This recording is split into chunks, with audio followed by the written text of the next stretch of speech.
Bear with me today because I'll be borrowing from Dr. Martin Luther King, an orator. And our reading is from his final book, Where Do We Go From Here? Chaos or Community? A true revolution of values will soon cause us to question the fairness and justice of many of our past and present policies. We are called to play the Good Samaritan on life's roadside, but that will only be initial act. One day the whole Jericho road must be transformed so that men and women will not be beaten and robbed as they make their journey through life. True compassion is more than flinging a coin to a beggar. It understands that an edifice which produces beggars needs restructuring. A true revolution of values will soon look uneasily on the glaring contrast of poverty and wealth. With righteous indignation, it will look at thousands of working people displaced from their jobs with reduced incomes as a result of automation, while the profits of the employers remain intact and say, this is not just. It will look across the oceans and see individual capitalists of the West investing huge sums of money in Asia, Africa, and South America, only to take the profits out with no concern for the social betterment of the countries and say, this is not just. It will look at our alliance with the landed gentry of Latin America and say, this is not just. The Western arrogance of feeling that it has everything to teach others and nothing to learn from them, that's not just. A true revolution of values will lay hands on the world order and say of war, this way of settling differences is not just. This business of burning human beings with napalm, of filling our nation's homes with orphans and widows, of injecting poisonous drugs of hate into the veins of people normally humane, of sending men home from dark and bloody battlefields, physically handicapped and psychologically deranged, cannot be reconciled with wisdom, justice, and love. A nation that continues year after year to spend more money on military defense than on programs of social uplift is approaching spiritual death. America, the richest and most powerful nation in the world, can well lead the way in this revolution of values. There is nothing to prevent us from paying adequate wages to school teachers, social workers, and other servants of the public to ensure that we have the best available people in these positions, which are charged with the responsibility of guiding our future generations. There is nothing but a lack of social vision to prevent us from paying an adequate wage to every American citizen, whether he be a hospital worker, laundry worker, maid, or day laborer. There is nothing except short-sightedness to prevent us from guaranteeing an annual minimum and livable income for every American family. There is nothing except perhaps a tragic death wish to prevent us from reordering our priorities so that the pursuit of peace will take precedence over the pursuit of war. There is nothing to keep us from remolding a recalcitrant status quo with our bruised hands until we have fashioned it into a brotherhood.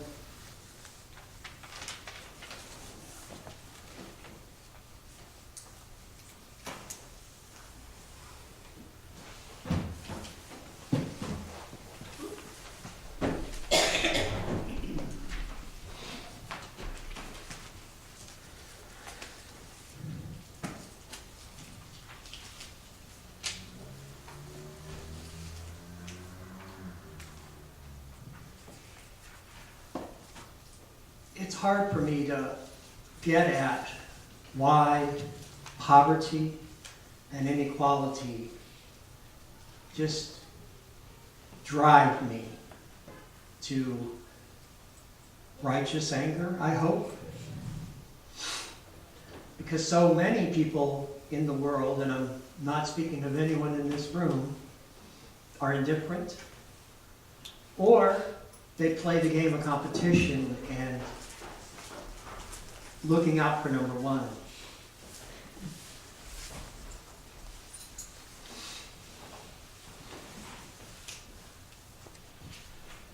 I was raised in a family that was more or less conservative in the 70s. But my father had actually at one point argued with his father about marching in Dr. King's parades and demonstrations. my father was interested in. I don't know what happened to him, because by the time I met him, he wasn't talking about Dr. King very much. By the time I remember.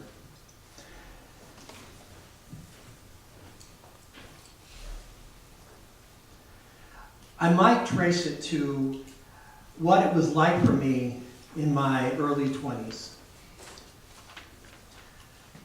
My family had been driven into near poverty. My parents and my mother had to work outside the home, had to work outside the home, and for a conservative Christian family, that wasn't considered a good thing, but there was no way around it. My father was a minister, and his church was in hard times. At this time, it was in Humboldt Park. It was this may sound familiar, a struggling all-white congregation in a majority Puerto Rican neighborhood in this case. You can imagine my delight when I was offered the chance to intern here at Third Unitarian Church. I said, I know this struggle intimately.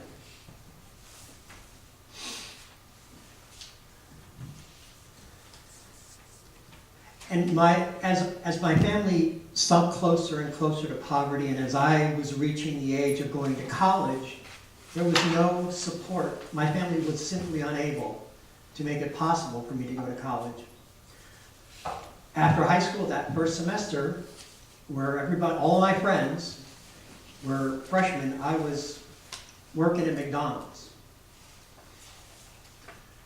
Luckily, because my father was a minister, we learned about a scholarship that I could qualify for through the ministerial system that he was a part of if I just retook the ACT test and got a really good score, and I did. So I went one semester, fully paid. There were some really good things in that semester. I met my wife-to-be, my fiance. We married the following November, very close to Thanksgiving. So I'm very grateful for that one semester in a very conservative Bible college. But I couldn't take it. I couldn't go back. Something was happening in my values, and a lot of it had to do with being so close to poverty that I couldn't accept the middle class, bring America back, Christian America rhetoric that was becoming so popular in the churches in which I had grown up and in the college that I went to.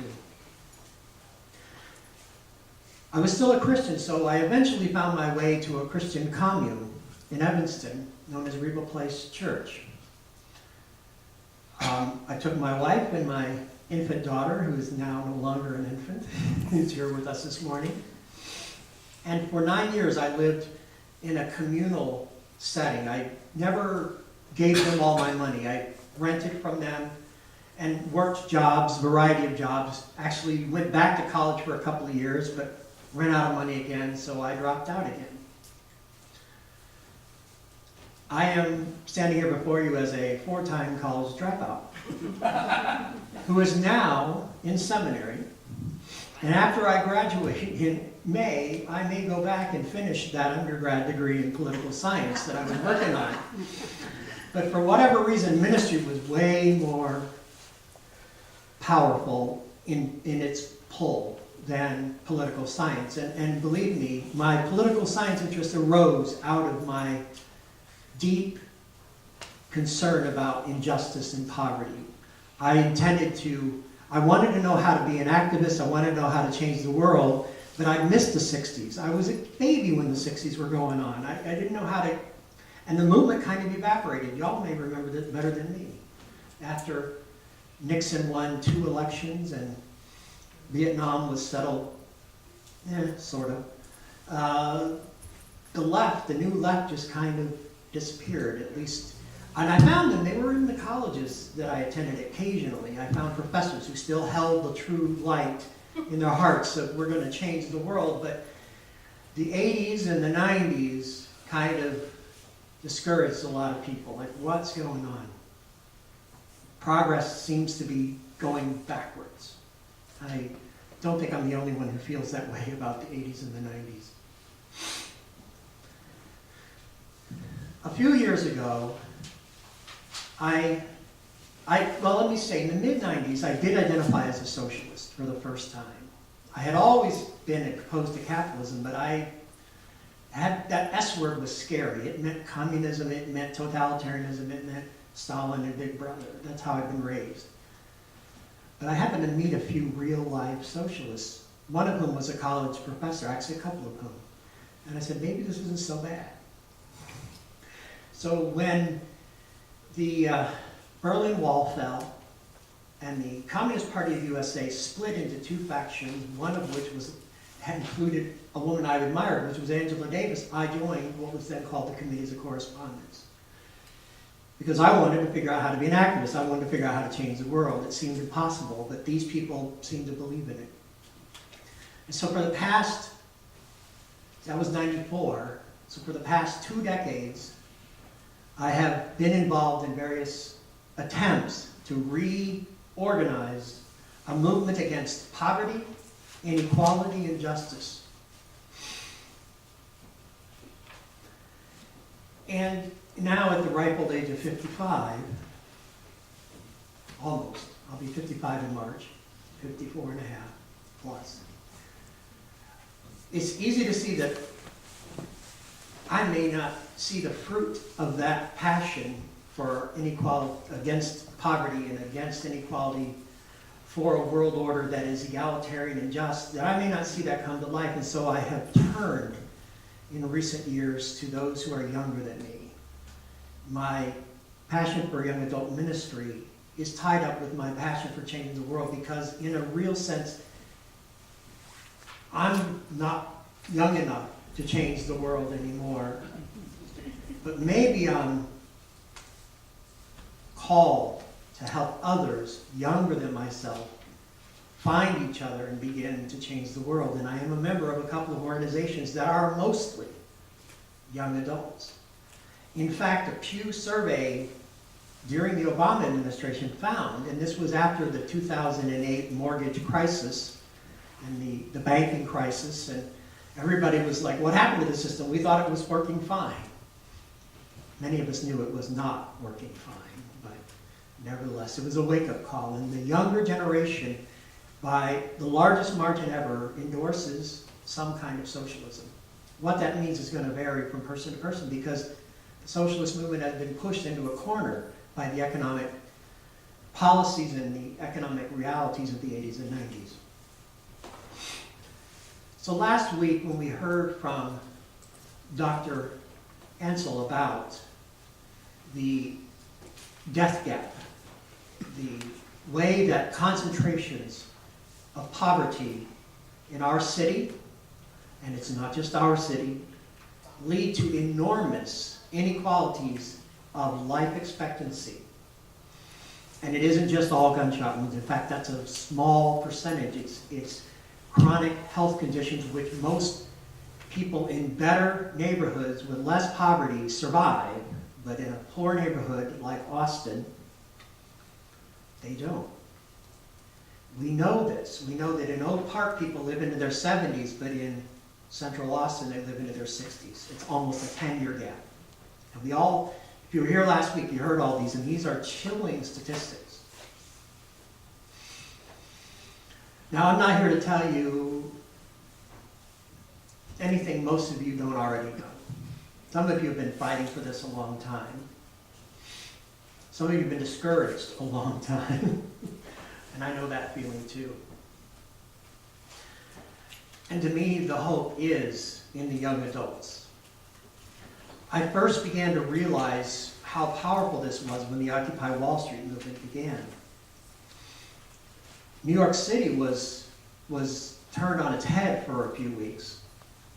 And sympathetic Occupy groups formed in Chicago, formed in nearly every city of any size within months. There was a nationwide network protesting Wall Street and economic inequality. And I just realized there is a sleeping giant out there, again, mostly among young adults. But older folks like myself were getting involved in trying to help. The election of 2016 was a finger in the eye of this new energy for economic progress and social change. And you can point fingers at who you want. As a political scientist, I have studied the statistics, and I know who you really can't blame. It's the poor people, because they don't really vote.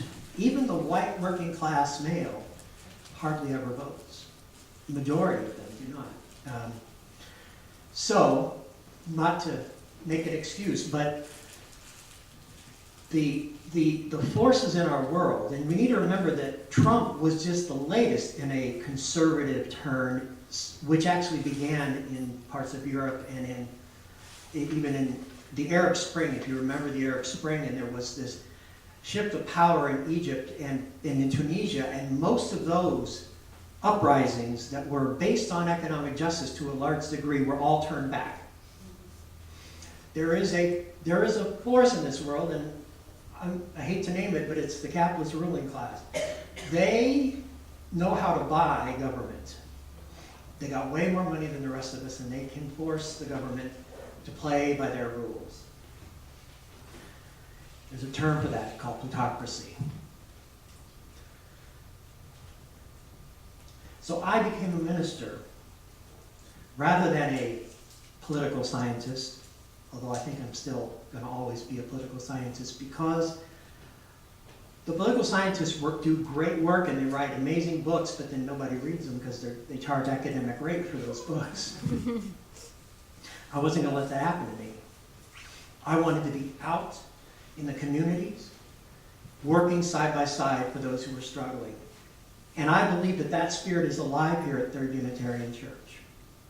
I've seen it. I have been in several churches in my life, not counting those conservative churches I grew up in, but progressive-minded churches. And there is a focus on justice, particularly economic, that I find here in this congregation that I don't find anywhere else, even other UU congregations.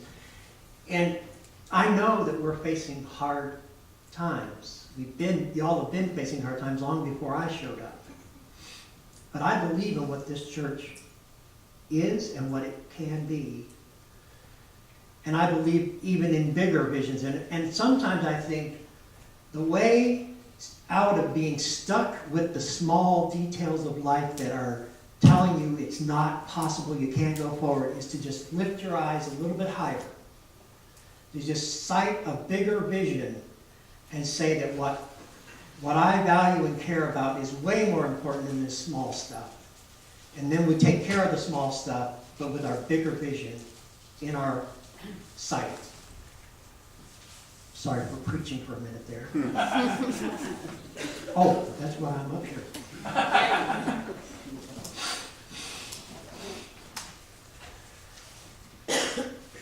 And maybe you don't agree with me, because I invoked the word socialist, and I actually have a tattoo that says commie preacher. Maybe you don't agree with that. Maybe you still think there's a way to change the current system and make it better. And I would say do that. Fight those fights, because we won't know unless you try. So, I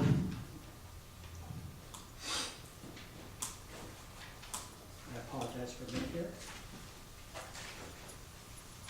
I did write a conclusion here.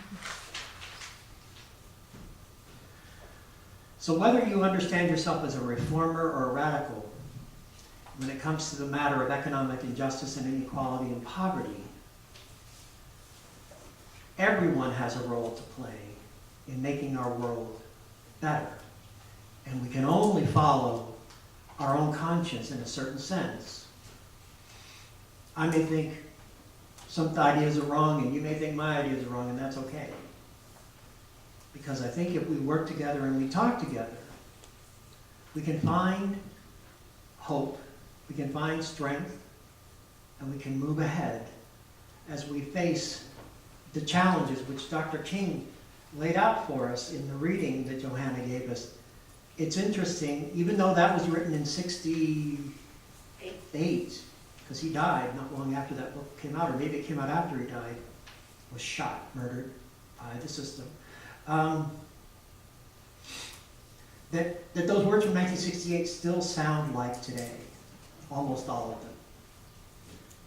except for maybe the part about napalm, but what they do in Afghanistan or Iraq, well, maybe it isn't napalm anymore, but it's still war. It's still, in a real sense, over economics and injustice.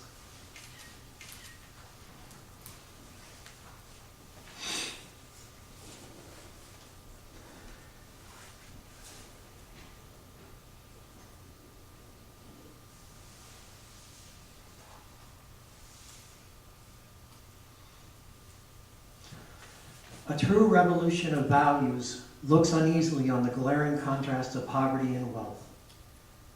With a righteous indignation, it will look at thousands of working people displaced from their jobs and reduced incomes, while the profits of the employers remain intact, and say, this is not just. It will look across the oceans and see individual capitalists of the West investing huge sums of money in Asia, Africa, and South America, taking the profits out with no concern for the social condition of the countries, and will say this is not just.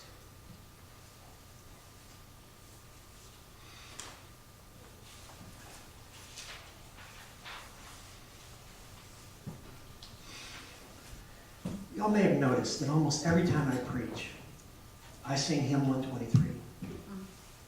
And it may be a little clearer to you why I do that. You want to turn in your hymnals. We're going to, not 123, sorry, 121. 121. We'll build a land. I'm just going to read a line here before we start to sing. We'll build a land where we bring the good tidings to all the afflicted and all those who mourn. We'll give them garlands instead of ashes, so we'll build a land where peace is born. We'll build a land where we bind up the broken. We'll build a land where the captives go free. Come build a land where sisters and brothers may create peace, and justice shall roll down like waters. So would you join me if you can rise?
turn to 456 in the readings.